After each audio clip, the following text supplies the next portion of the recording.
Pour revenir à Mademoiselle Fichter, la voici de face. Et de face, on se rend compte qu'elle fonctionne comme la tour de Pise.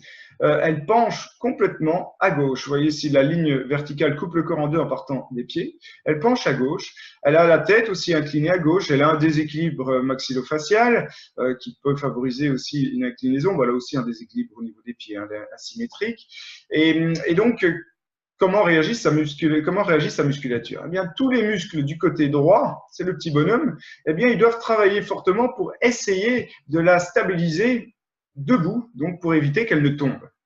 Donc, en somme, elle tient un équilibre tout juste dans son déséquilibre. Mais ça a un coût énergétique assez important et il va y avoir automatiquement des fixations articulaires. C'est-à-dire que Mademoiselle Fichter a été voir des ostéopathes. Donc les ostéopathes ont bien fait leur travail, ils ont manipulé, ils ont remis tous les cubes en place. Puis finalement, elle s'est remise debout, elle a remastiqué de travers, elle se remet avec des pieds qui sont asymétriques, et hop, elle se retrouve dans son déséquilibre à gauche. Et qu'est-ce qui se passe? Les muscles se recontracturent, et c'est bien les muscles qui favorisent le blocage.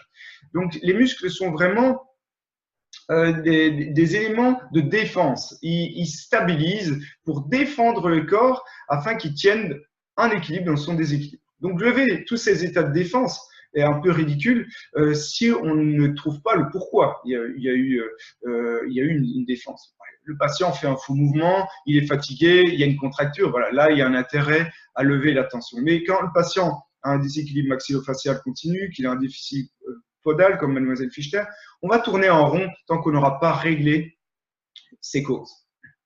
Alors, en mobilité, on va se retrouver aussi avec des limitations. Parce que là, vous voyez Mademoiselle Fichter qui penche en avant, qui penche à gauche. Et ainsi, vous lui demandez de tourner en rotation gauche et à droite, bien, elle va être limitée automatiquement d'un côté. Et de fait, par les contractures musculaires.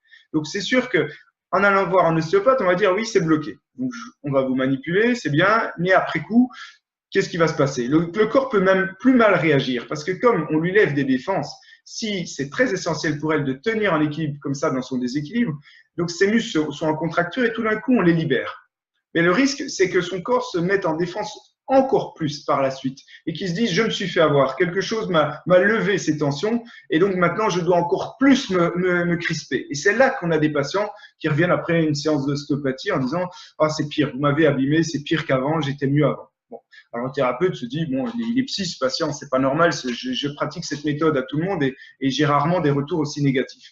Eh bien, c'est juste parce que c'est une personne qui est dans un déséquilibre posturodynamique.